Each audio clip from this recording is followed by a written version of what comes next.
Halo semua, kami dari kelompok 8 program studi pendidikan ekonomi kelas A akan membahas mengenai motivasi dan kepemimpinan dalam mata kuliah pengantar manajemen. Sebelumnya, anggota kelompok kami yaitu yang pertama Atika Atayarisa Lubis, yang kedua Fridayani Msetio, yang ketiga Novia Kristiani Tampobolon, yang keempat Putri Titin Syanturi, yang kelima Regita Amelia, dan yang keenam Samuel DOL Tobing. Setelah sesi perkenalan anggota kelompok, kita akan memasuki bagian yang pertama, yaitu pendahuluan. Latar belakangnya yaitu motivasi dan kepemimpinan adalah salah satu kunci agar fungsi pengarahan manajemen dapat berjalan dengan baik, sehingga implementasi rencana organisasi dapat terwujud. Untuk mencapai tujuan yang telah ditetapkan oleh perusahaan atau organisasi, seringkali para karyawan memerlukan motivasi untuk mencapai tujuan tersebut. Motivasi sebagai suatu sugesti atau dorongan yang muncul karena diberikan oleh seseorang kepada orang lain atau dari diri sendiri. Kesuksesan suatu perusahaan juga akan ditentukan pada peranan pemimpin dalam mengelola sumber daya organisasi dan menjalankan segala aktivitas organisasi secara optimal. Oleh karena itu, keberadaan pemimpin merupakan hal yang sangat mutlak yang diperlukan dalam suatu organisasi. A. Pengertian motivasi. Menurut French dan Ravern, motivasi adalah sesuatu yang mendorong seseorang untuk menunjukkan perilaku tertentu. Perilaku yang diharapkan untuk ditunjukkan oleh tenaga kerja di perusahaan, tentunya perilaku yang akan menghasilkan kinerja terbaik bagi perusahaan, dan tentunya bukan sebaliknya. Kinerja terbaik menurut Griffin tahun 2000 ditentukan oleh 3 faktor, yaitu motivasi, kemampuan, dan lingkungan pekerjaan. Sementara menurut Robbins S. tahun 2001, motivasi adalah proses yang memperhitungkan intensitas, arahan, dan kegigihan dalam upaya meraih tujuan. B. Pengertian kepemimpinan. Kepemimpinan dapat diartikan sebagai proses mempengaruhi dan mengarahkan para pegawai dalam melakukan pekerjaan yang telah ditugaskan kepada mereka. Selanjutnya lebih detail disampaikan oleh Griffin pada tahun 2000 yang membagi pengertian kepemimpinan menjadi 2 konsep. Yang pertama, sebagai proses, pemimpin merupakan proses di mana para pemimpin menggunakan pengaruhnya untuk memperjelas tujuan organisasi bagi para pegawai, memotivasi mereka untuk mencapai tujuan, serta membantu menciptakan suatu budaya produktif dalam organisasi. Yang kedua, sebagai atribut. Kepemimpinan merupakan kumpulan karakteristik yang harus dimiliki oleh seorang pemimpin. Selanjutnya kita akan membahas bagian yang B, mengenai pengertian kepemimpinan. Kepemimpinan dapat diartikan sebagai proses mempengaruhi dan mengarahkan para pegawai dalam melakukan pekerjaan yang telah ditugaskan kepada mereka. Selanjutnya lebih detail disampaikan oleh Griffin yang membagi pengertian kepemimpinan menjadi 2 konsep, yaitu yang pertama sebagai proses. Kepemimpinan merupakan proses di mana para pemimpin menggunakan pengaruhnya untuk memperjelas tujuan organisasi bagi para pegawai, memotivasi mereka untuk mencapai tujuan, serta membantu menciptakan suatu budaya produktif dalam organisasi. Dan yang kedua sebagai atribut. Kepemimpinan merupakan kumpulan karakteristik yang harus dimiliki oleh seorang pemimpin. Setelah membahas mengenai pengertian kepemimpinan, selanjutnya kita akan membahas bagian yang C, yaitu pendekatan dalam motivasi. Ada 3 pendekatan dalam motivasi. Yang pertama, pendekatan tradisional, yaitu pendekatan yang memandang bahwa pada dasarnya manajemen memiliki kinerja yang lebih baik dari pekerja, dan para pekerja hanya akan menunjukkan kinerja yang baik sekiranya diiming-imingi dengan kompensasi berupa uang. Para pekerja bersifat pasif reaktif dan dianggap tidak memiliki keinginan untuk berinisiatif dan perlu pengarahan dalam pekerjaan mereka. Oleh karena itu, perusahaan menggunakan intensif dan ancaman untuk memotivasi karyawannya. Yang kedua, ada pendekatan relasi manusia, yaitu pendekatan yang memandang bahwa kontak sosial atau relasi antar manusia justru akan membantu dalam memelihara motivasi para pekerja. Pada intinya, manajer semestinya berkewajiban untuk membantu para pekerja untuk melakukan interaksi sosial di lingkungan pekerjaannya dan membuat mereka merasa diperlukan dan penting bagi perusahaan untuk menunjukkan kinerja terbaik bagi perusahaan. Dan yang terakhir yaitu ada pendekatan sumber manusia, yaitu pendekatan yang memandang bahwa pada dasarnya manusia dapat dikategorikan pada dua jenis karakter, yaitu tipe X dan tipe Y. Tipe X adalah sumber daya yang memiliki kecenderungan sebagai orang yang malas dan hanya akan bekerja jika dipaksa. Paksaan ini dapat berupa aturan yang ketat, pemberian intensif, dan berbagai cara lainnya untuk memaksa dan memotivasi para pekerjanya. Tipe Y yaitu sumber daya yang memiliki kecenderungan menyukai pekerjaan dan bersikap aktif dalam setiap pekerjaan. Para manajer perlu menciptakan suasana atau iklim kerja yang memungkinkan partisipasi dari setiap jenis karakter individu untuk berkembang. Salah satunya yaitu dengan pendekatan partisipatif dalam manajemen melalui pendekatan manajemen by objective atau MBO. Selanjutnya bagian D, perspektif kebutuhan mengenai motivasi. Yang pertama ada teori hierarki kebutuhan dari Abraham Maslow. Abraham Maslow merupakan seorang psikolog yang menyatakan bahwa orang-orang atau individu termotivasi untuk berperilaku dalam pekerjaannya dalam pemenuhan kebutuhan yang terdiri dari 5 tingkatan kebutuhan. Yang pertama yaitu kebutuhan fisik, yang merupakan kebutuhan paling dasar dari manusia yang berupa kebutuhan akan makanan, kebutuhan akan biologis, kebutuhan seksual, dan kebutuhan lainnya. Kebutuhan ini terpenuhi jika sumber daya mendapatkan upah minimum yang mereka kehendaki, lingkungan pekerjaan yang nyaman, dan lokasi yang bersih dari polusi. Yang kedua ada kebutuhan keamanan. Kebutuhan keamanan ini bukan hanya sekedar untuk merasa aman dari berbagai gangguan fisik maupun mental, tetapi juga perasaan aman akan ketidakpastian di masa mendatang. Contoh kebutuhan keamanan itu yaitu rencana pasca pensiun, tunjangan di hari tua, dan lainnya. Yang ketiga ada kebutuhan sosial, yang merupakan kebutuhan untuk berinteraksi dan diterima oleh lingkungan sosial. Maka dengan ini perusahaan perlu memotivasi tenaga kerja dengan penciptaan kondisi yang memungkinkan tenaga kerja bekerja berinteraksi satu sama lainnya dalam pekerjaan sehingga lebih fleksibel dan terbuka. Yang keempat ada kebutuhan akan penghargaan, yang merupakan kebutuhan berupa penghargaan dari lingkungan sekitar, atasan, maupun kejelasan atas penghargaan bagi tenaga kerja yang berprestasi. Perusahaan dapat memenuhi kebutuhan ini dengan menerapkan sistem pemberian penghargaan yang jelas untuk menciptakan budaya organisasi yang menghargai setiap upaya yang dilakukan oleh tenaga kerja. Dan yang terakhir yaitu ada kebutuhan aktualisasi diri. Kebutuhan ini menyangkut penempatan diri individu dalam lingkungan untuk pengembangan diri. Perusahaan dapat memenuhi kebutuhan ini melalui pemberian motivasi bagi tenaga kerja yang menunjukkan prestasi melalui pelibatan sesering mungkin para pegawai dalam berbagai proyek atau kegiatan yang memiliki tantangan. Yang kedua ada teori ERG dari Clayton Aldefer. ERG merupakan singkatan dari Exchange, Relatedness, dan Growth. Pada dasarnya, Alexander setuju dengan fakta bahwa kebutuhan manusia atau individu yang mendorong seseorang untuk termotivasi dalam melakukan sesuatu bersifat hierarki atau memiliki tingkatan. Namun, Aldefer memiliki setidaknya dua perbedaan dibandingkan dengan Maslow. Perbedaan pertama adalah bahwa Aldefer hanya membagi tingkatan kebutuhan manusia menjadi kebutuhan eksistensial atau kebutuhan mendasar manusia untuk bertahan hidup atau seperti kebutuhan fisik dan keamanan dari Maslow.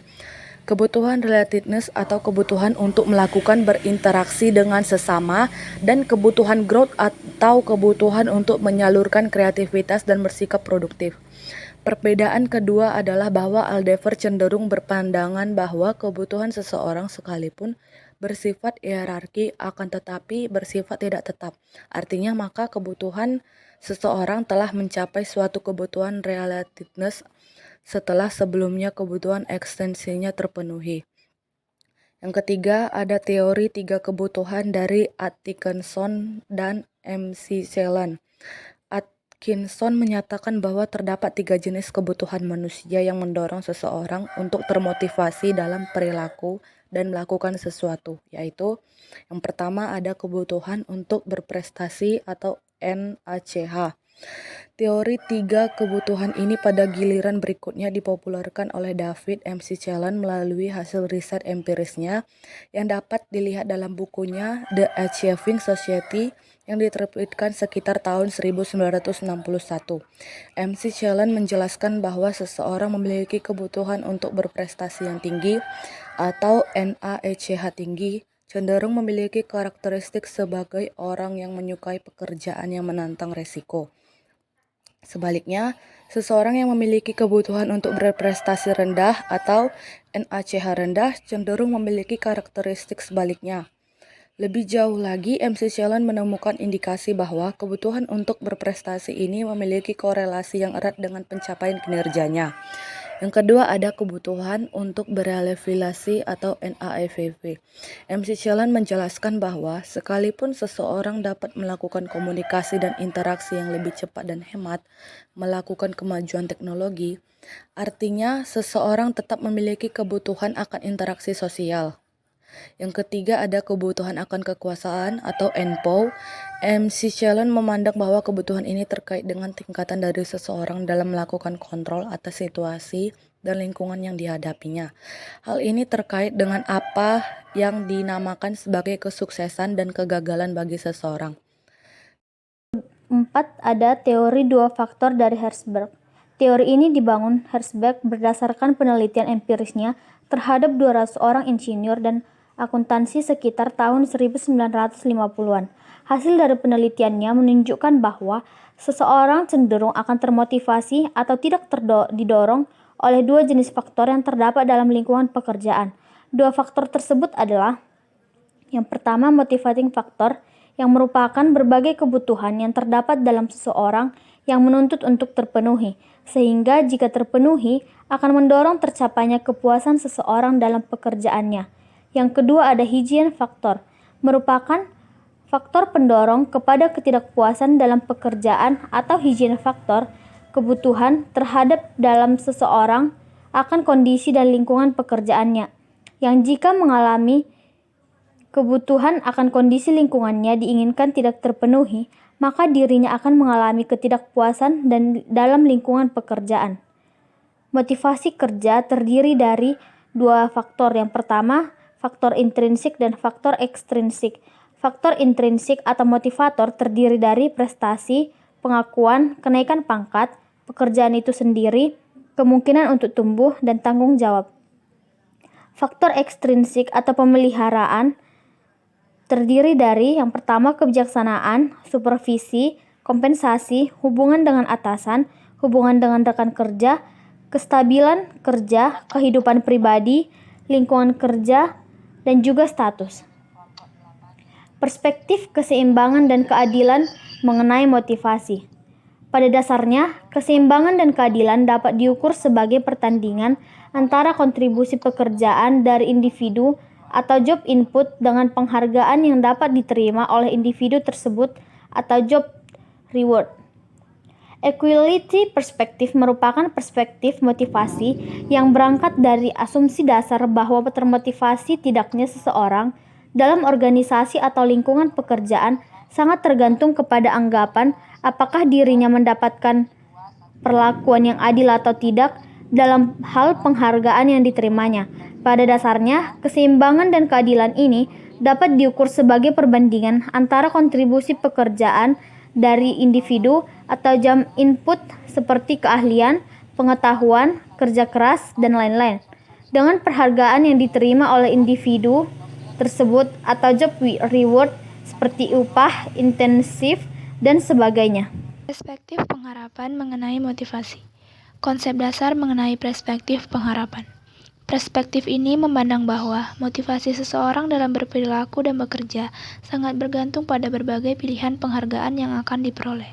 Sebagaimana dikemukakan oleh Stoner, Freeman, dan Gilbert pada tahun 1995, terdapat 3 komponen utama dari model pengharapan, yaitu yang pertama, pengharapan terhadap hasil yang akan diperoleh. Yang kedua, dorongan terhadap motivasi. Dan yang ketiga, penghargaan akan usaha yang perlu dilakukan. Penghargaan intrinsik dan ekstrinsik. Sesuatu yang diharapkan untuk diperoleh dinamakan sebagai penghargaan.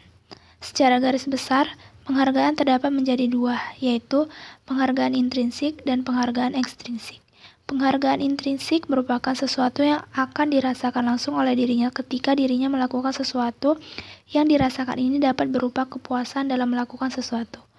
Penghargaan ekstrinsik merupakan sesuatu yang akan diterima oleh seseorang dari lingkungan tempat dia bekerja, di mana sesuatu yang akan diperolehnya tersebut sesuai dengan harapannya. Pendekatan dalam kepemimpinan. Yang pertama, pendekatan personal mengenai kepemimpinan. Esensi dari pendekatan ini terbagi menjadi 2, yaitu pemimpin dan bukan pemimpin, dan pemimpin efektif dan pemimpin tidak efektif. Yang kedua, pendekatan perilaku mengenai kepemimpinan. Pendekatan ini lebih memfokus kepada beberapa tindakan yang dilakukan oleh pemimpin, seperti bagaimana mereka melakukan delegasi, bagaimana mereka berkomunikasi dengan orang-orang, serta bagaimana mereka memotivasi para pegawai, dan seterusnya. Pendekatan kontingensi dalam kepemimpinan. Gaya kepemimpinan sangat ditentukan oleh berbagai faktor, yaitu diantaranya latar belakang personal, pendidikan personal, pengalaman hingga lingkungan yang dihadapinya. Kenyataan ini membawa kepada kesimpulan bahwa pada dasarnya gaya kepemimpinan bersifat situasional. Terdapat beberapa model mengenai pendekatan kontingensi ini, yaitu yang pertama model kepemimpinan situasional, yang kedua model LPC, dan yang ketiga model jalan tujuan, dan yang terakhir ada model Fromm-Yeton-Jago atau biasa disingkat dengan FVYJ. Selanjutnya, pendekatan-pendekatan lain mengenai kepemimpinan. Yang pertama ada pendekatan substitusi. Adalah sebuah konsep yang mengidentifikasi situasi di mana peran kepemimpinan bersifat netral dan cenderung tidak diperlukan serta bisa digantikan oleh karakteristik dari bawahan, pekerjaan, komandan organisasi. Biasanya ini lebih kepada PLT atau pelaksana tugas. Jadi di mana bawahan itu bisa menggantikan posisi dari seorang pemimpin namun bersifat sementara. Yang kedua ada pendekatan kepemimpinan karismatik. Adalah kepemimpinan yang mengasumsikan bahwa karisma merupakan karakteristik individu yang dimiliki oleh seorang pemimpin yang dapat membedakan dengan pemimpin yang lain, terutama dalam hal implikasi terhadap inspirasi, penerimaan, dan dukungan para bawahan. Ini lebih kepada karisma ataupun aura yang terpancar dari seorang pemimpin sehingga dapat mempengaruhi bawahan ataupun para pegawainya. Yang ketiga ada pendekatan kepemimpinan transformatif. Yaitu gaya kepemimpinan yang dimiliki oleh manajer atau pemimpin di mana kemampuannya bersifat tidak umum dan diterjemahkan melalui kemampuan untuk merelasikan misi, mendorong para anggota untuk melakukan pembelajaran serta mampu memberikan inspirasi kepada bawahan mengenai berbagai hal baru yang perlu diketahui dan dikerjakan. Ini lebih kepada pemimpin yang transformatif atau memiliki sifat cenderung memikirkan masa depan ataupun hal-hal baru, sehingga dia mengajak para bawahannya untuk memahami lebih dalam hal-hal baru untuk dipelajari dan dipahami sehingga memperoleh pemahaman. Selanjutnya ada aspek-aspek dasar dalam kepemimpinan. Pada dasarnya kepemimpinan melibatkan 4 aspek, yaitu yang pertama ada pengikut atau followers. Pengikut itu adalah orang-orang yang mengikuti para pemimpin atau orang yang diberi perintah ataupun dipengaruhi oleh pemimpin untuk melakukan sesuatu. Biasanya para pengikut ini dapat disebut sebagai pegawai, pekerja, ataupun bawahan. Yang kedua ada perbedaan kekuasaan atau distribution of powers. Adanya perbedaan antara pemimpin dengan yang dipimpin, atau antar pemimpin dan pengikutnya, atau antara atasan dan juga bawahannya. Berimplikasi pula adanya perbedaan kekuasaan di antara keduanya, yaitu antara atasan dan juga bawahan. Yang ketiga ada penggunaan kekuasaan untuk mempengaruhi atau power to influence. Adanya perbedaan kekuasaan itu melahirkan konsekuensi logis bahwa pemimpin memiliki kekuasaan yang lebih untuk dapat mempengaruhi para pengikut ataupun pegawainya. Yang perlu dipengaruhi oleh para pemimpin dengan kekuasaan yang dimilikinya ialah perilaku para pegawai dan juga pengikut agar mau melakukan tindakan untuk mewujudkan tujuan dari yang telah ditetapkan. Biasanya ini terjadi dalam suatu perusahaan di mana seorang bos atau pemimpin menggiring ataupun mempengaruhi para bawahannya untuk melakukan sesuatu dengan maksud agar tujuan perusahaan dapat tercapai. Dan yang terakhir adalah nilai yang dibangun atau leadership value. Seorang pemimpin juga perlu memahami bahwa dirinya bukan sekadar berkuasa, akan tetapi perlu mendorong terwujudnya suatu nilai positif yang dapat memberikan perubahan positif kepada semua anggota organisasi. Di sini faktor etika, moralitas, dan keteladanan ataupun figur yang lebih kepada inspirasi dari seorang pemimpin kemudian diperlukan. Pemimpin yang tidak mengindahkan nilai-nilai yang berlaku di masyarakat termasuk di organisasinya hanya akan melahirkan perubahan, tapi akan mengancam dirinya maupun organisasinya di masa yang akan datang. Jadi perlu adanya pembelajaran perilaku bagi seorang pemimpin pada aspek yang keempat ini. Setelah bagian pembahasan selesai, kita akan masuk bagian ketiga, yaitu bagian penutup.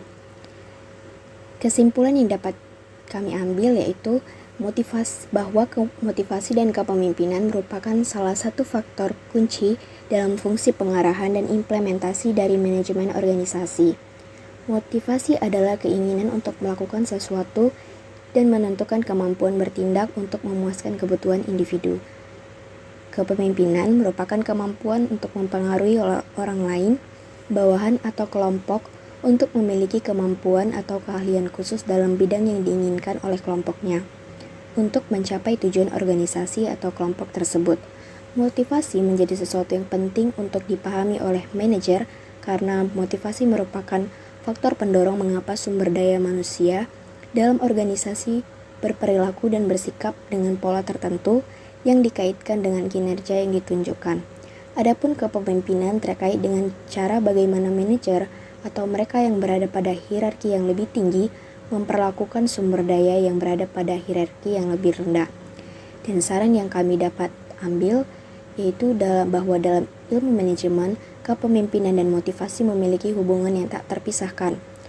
Bagi seorang pemimpin tentunya sangat diperlukan keahlian dan kemampuan dalam menjalankan sebuah organisasi atau perusahaan. Dengan adanya sifat kepemimpinan yang baik, disertakan dengan pemberian motivasi yang benar dari seorang pemimpin, maka tujuan ataupun visi dan misi dari sebuah perusahaan atau sebuah organisasi akan semakin mudah untuk diraih dan meminimalisir adanya kesalahan. Sekian penjelasan dari kelompok kami. Terima kasih.